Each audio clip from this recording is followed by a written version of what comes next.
கிரியாஸின் அதிரடி ஆடி சேல் 70% வரை தள்ளுபடி. கிரியாஸ், இது நம்ம ஃபேமிலி.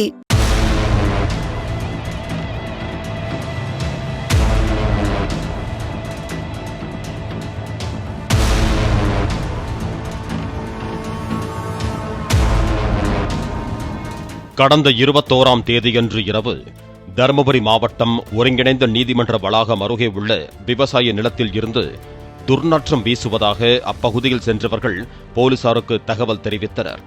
இதனைத் தொடர்ந்து சம்பவ இடத்திற்கு சென்ற அதிகமான் கோட்டை போலீசார் அந்த நிலத்தில் உள்ள கிணற்றுக்குள் பார்த்தபோது உள்ளே 4 சடலங்கள் மிதந்து கிடந்தது தெரியவந்தது. பின்னர் தகவல் அறிந்து வந்த தீயணைப்புத் துறையினர் கிணற்றில் இருந்து சடலங்களை மீட்டு தருமபுரி அரசு மருத்துவக் கல்லூரி மருத்துவமனைக்கு பிரேத பரிசோதனைக்காக அனுப்பி வைத்தனர்.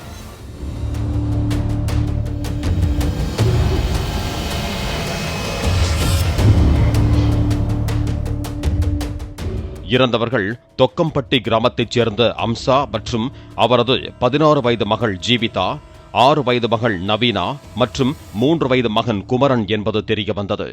அம்சாவின் கணவர் சரவணன் கட்டிட மேஸ்திரியாக வேலை பார்த்து வருகிறார்.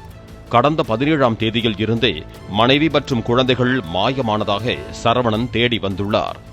மனைவி மற்றும் 3 பிள்ளைகளும் சடலமாக கிணற்றுக்குள் மீட்கப்பட்டதை கேட்டு மனம் உடைந்து போன சரவணன் உயிரை மாய்த்துக் கொள்ள முயன்றபோது அங்கிருந்தவர்கள் அவரை தடுத்து நிறுத்தியதாக கூறப்படுகிறது.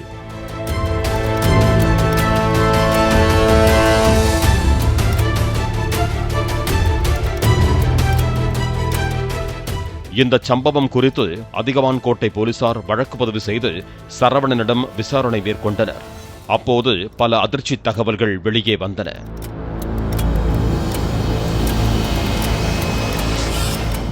கடந்த 17ஆம் தேதியன்று சரவணன் வீட்டில் இருந்தபோது 3வது மகன் வீட்டில் விளையாடிக் கொண்டிருந்த போது காதுக்குள் அரிசியை போட்டுக் கொண்டதாக சொல்லப்படுகிறது. இதனை பார்த்து ஆத்திரமடைந்த சரவணன் மனைவி அம்சாவிடம், நீ வேலைக்கு செல்லாமல் வீட்டில் தானே இருக்கிறாய், குழந்தையை கூட உன்னால் சரியாக பார்த்துக் கொள்ள முடியாதா என திட்டிவிட்டு மேஸ்திரி வேலைக்கு புறப்பட்டு சென்றுள்ளார். சரவணனும் அவரது மாமியாரும் ஒரே இடத்தில் கட்டிட வேலைக்கு சென்ற நிலையில் காலை 11 மணி அளவில் சரவணனுக்கு போன் செய்த அம்சா, மாட்டை வீட்டில் கட்டிவிட்டேன், பணத்தை சாமி போட்டோ முன்பு வைத்திருக்கிறேன், நாங்கள் எல்லோரும் போகிறோம் என கூறிவிட்டு போனை சுவிட்ச் ஆஃப் செய்ததாக சொல்லப்படுகிறது. இதனை கேட்டு பதறிப்போன சரவணனும் அவரது மாமியாரும் உடனே வீட்டுக்கு சென்று பார்த்தபோது அம்சாவும் 3 பிள்ளைகளும் வீட்டில் இல்லாதது தெரிய வந்தது. வழக்கமாக அம்சா வீட்டில் இருந்து கோபித்துக் கொண்டு சென்றால் அரூரில் உள்ள கோவிலில் இருப்பார் என அங்கு கணவர் சென்று பார்த்தபோதும் அம்சாவும் அவரது பிள்ளைகளும் கிடைக்கவில்லை. அம்சா தனது 3 பிள்ளைகளை அழைத்துக் கொண்டு வீட்டில் இருந்து சுமார் 1/2 கிலோமீட்டர் தூரம் உள்ள தந்தைக்கு சொந்தமான நிலத்திற்கு சென்றுள்ளார். அங்கு பிள்ளைகள் 3 பேரின் மீதும் கயிறால் கல்லை கட்டி அம்சா கிணற்றுக்குள் வீசியதாக கூறப்படுகிறது. பின்னர் அம்சாவும் கயிற்றில் கல்லை கட்டிக்கொண்டு கிணற்றுக்குள் குதித்து உயிரை மாய்த்துக் கொண்டுள்ளார்.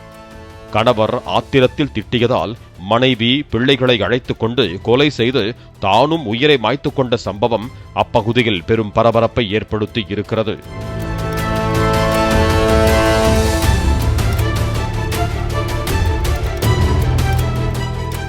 ஆத்திரத்தில் சொல்லும் சில வார்த்தைகளுக்கு எல்லாம் இதுபோன்ற விபரீத முடிவுகளை யாரும் எடுக்க வேண்டாம் என சமூக ஆர்வலர்கள் வலியுறுத்தி இருக்கிறார்கள்.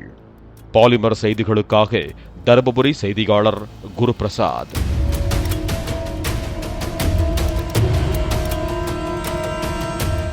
கிரியாஸின் அதிரடி ஆடி சேல் 70% வரை தள்ளுபடி. கிரியாஸ், இது நம்ம ஃபேமிலி. பிளே ஸ்டோர் மற்றும் ஆப் ஸ்டோரில் இருந்து பாலிமர் செயலியை QR கோடு மூலம் பதிவிறக்கம் செய்யுங்கள். செய்திகளை உடனுக்குடன் பெறுங்கள்.